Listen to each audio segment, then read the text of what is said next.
自力更生凭己力，众人拾柴火焰高。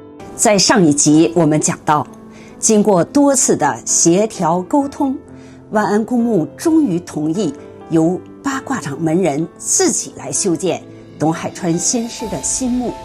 既然是由自己来修建，就意味着从材料到人工以及一切事情都由自己来解决。搞建筑离不开水，尤其土木工程，和泥砌砖，没有水怎么干呢？可是不能用万安公墓的水，怎么施工？这下子又给李子明先生等人急坏了。正在为难之时，忽然了解到八卦掌三世名家郭谷民先生的弟子傅志斌老师，他的女儿住在万安公墓附近，与万安公墓一墙之隔。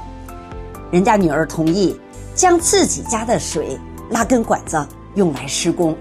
大家正高兴解决了难题，可又来了一个新的问题。人家是农民，白天要用水浇地，只能晚上借大家施工用，可晚上怎么施工啊？万般无奈之下，李子明先生只能再一次去找陆羽同志协调，最终还是万安公墓再开绿灯，允许用万安公墓的水来施工。因为前期在起坟和寻找墓地的工作中，大家都非常的辛苦，所以子明先生就不想在后期建墓的工作中太烦劳大家和老拳师们。正好子明先生的弟子中有几位是搞古建的，而且手艺都非常好，这样建墓的工作就顺理成章的由他们来完成了。当时是有钱的出钱，有力的出力。他们是李子明先生的弟子马景镇、邵俊海、傅俊刚、张顺凯，还有刘建民先生的大弟子孙福才等等。我们今天也应该记住这些当年为建墓做出贡献的人。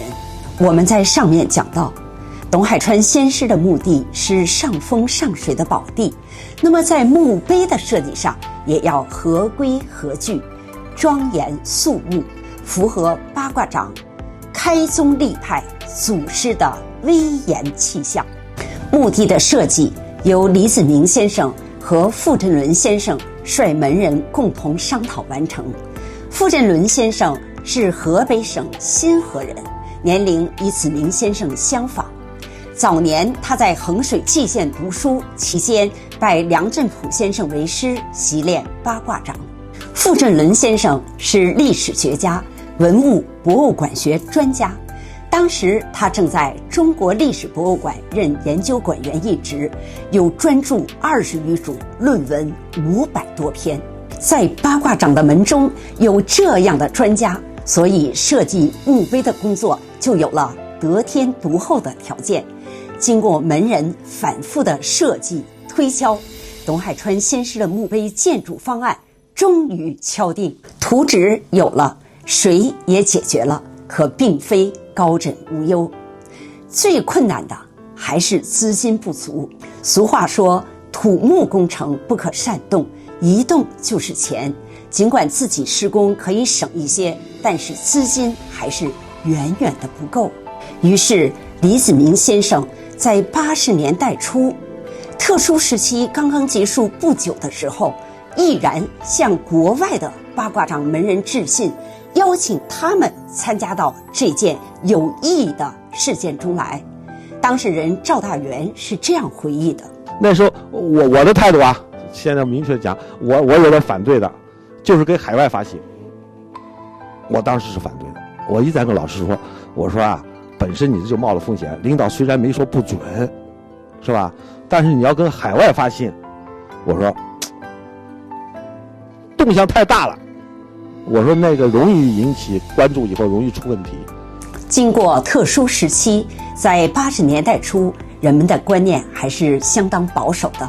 那个时候以国外通信，大家都相当的谨慎。但是为了保护中国传统武术文化，为了树立中国武术的宗主地位，子明先生也顾不得许多。那些发往港澳、日韩，还有奥地利的信件，都是他振笔亲书。子明先生致信的对方都是八卦掌的门人传人，虽然他们在异国他乡，但是都有一颗热爱中华传统文化的赤子之心。比如在奥地利维也纳的王超仁先生，就是李子明先生的师弟，德国古典文学的博士。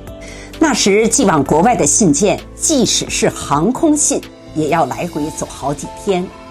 但是凡是接到子明先生亲笔信的，港澳国外八卦掌门人都是马上回信，表示大力的支持。